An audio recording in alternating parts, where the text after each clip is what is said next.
Let's now turn our attention to the United Kingdom, where Prime Minister Boris Johnson will face a confidence vote in his leadership of the Conservative Party. The vote will take place between 6 p.m. and 8 p.m. this evening in the House of Commons, and an announcement is expected about an hour after the vote closes. At least 54 members of parliament, that's 15% of Tory members of parliament, wrote to the chairman of the 1922 committee of Tory backbenchers, Sir Graham Brady, calling for a vote. For the Prime Minister to be ousted, half of Tory members of parliament plus one would need to vote against him, which is currently 180 members of parliament. One after another, stories of... Sure, I'm not making a statement. I've sent out a written statement. I'm really here to answer any questions you have on the process or procedure. I'll say what was in the written statement if it's helpful to you, which is simply to say that the threshold of 15% of the parliamentary party seeking a vote of confidence in the Prime Minister has been passed. Therefore, a vote of confidence will take place within the rules of the 1922 committee. That vote will take place this evening in the House of Commons between 6 and 8 o'clock, and we will announce the result shortly thereafter. There will be arrangements for proxy votes for any colleagues who can't be present in person in Westminster, and we'll notify colleagues of those arrangements in the near future. Did you communicate? An international affairs analyst, Dr. Bola Adediran, joins me virtually now from the United Kingdom for more on the political mood in the UK. Good to have you join us, Dr. Adediran. Thanks for having me.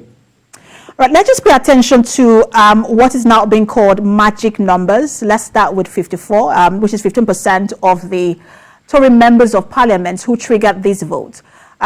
Does this suggest that, let me rephrase the question, what does this suggest in terms of the support of the Prime Minister in the Conservative Party and just also the British public?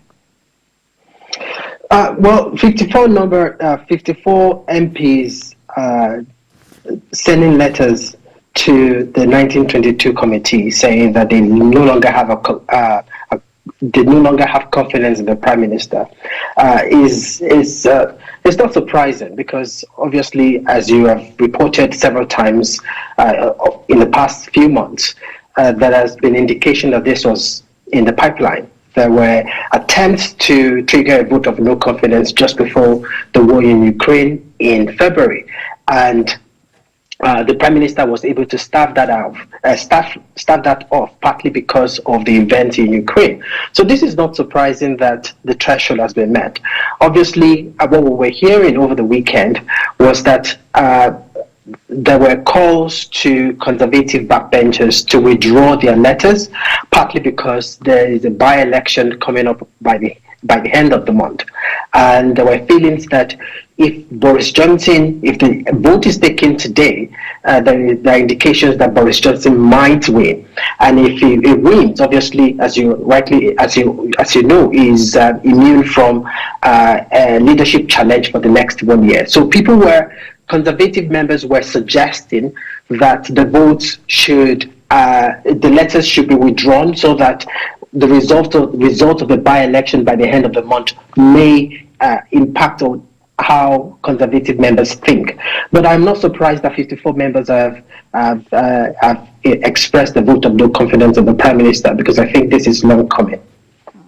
And let's also look at the fact that the last leader of the UK to lose a vote of no confidence was in 1979, and that's I think Prime Minister James Callaghan, who that vote of no confidence was brought against him by then Margaret Thatcher. He himself also lost just by one vote, 311 to 310. That was really a slim margin. What are the chances that Prime Minister Boris Johnson would lose these votes, and what happens if he does retain the confidence of majority of members of parliament? So I think that this is going to be a question of numbers, really. If the Prime Minister wins, by how many numbers does he win? If he wins by a large majority, to what extent does it provide some measure of confidence in its government? Let us be very clear that a vote of no confidence being triggered spells doom for any prime minister, including Prime Minister Boris Johnson. Even if he wins, this will be a Pyrrhic victory, because evidence is shown right from time that when a vote of confidence is triggered, it's only a matter of time before the prime minister loses, either steps down, resigns, or even loses the next general election. We've seen that with John Major. We've seen that with Theresa May, who managed to win a vote of no confidence in 2018, but had to resign 6 months later. So I think the writing's on the wall for the prime minister, because this is something that obviously doesn't want. On one hand, it shows that the aura of invincibility that he has about his electoral chances and how much conservative members are beholden to him. That aura of invincibility is gone partly by this. But I think that what would really make a difference now, and I was reading reports that by some conservative analysts, that the numbers would depend on, for instance, if more than 100 Tory members express a vote of no confidence on the Prime Minister, this would be very bad for the Prime Minister. But as we've known with Prime Minister Boris Johnson, he is quite a tough lad. He would hold on as long as he can, and I fear that even a simple majority might give him some basis to declare victory, which obviously in real effect is not the case. And if he does win, can he put, I know you've started speaking to this, but if he does win, can he put this behind him and continue to be the electoral or election asset that he is to the Conservative Party? I am not sure that anybody believes that he is an electoral asset anymore. I think that the mood of the country has been seriously damaged by some of the events of the last 18 months. Some of them include his actions on Brexit, the Northern Ireland protocol, and his willingness to completely disregard international law on that. And there are also other actions that the government has taken that has really eroded people's confidence. For instance, the decision to send refugees, asylum seekers to Rwanda. A lot of people felt very uncomfortable with that. Conservative members have expressed profound disgust at the actions of this government on that. And obviously, Partygate is a withering scandal for the government in terms of the ability of the government to retain confidence not only in MPs but the general public. If members of the public were able to hold themselves accountable during the COVID pandemic and manage to stay at home on the basis of the orders of the government, then a government that lies to them obviously would have little chances with them. Right. So I think that the idea that the Prime Minister is still an electoral asset is overstated.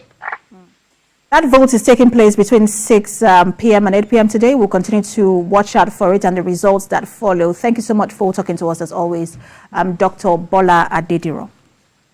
Thank you very much.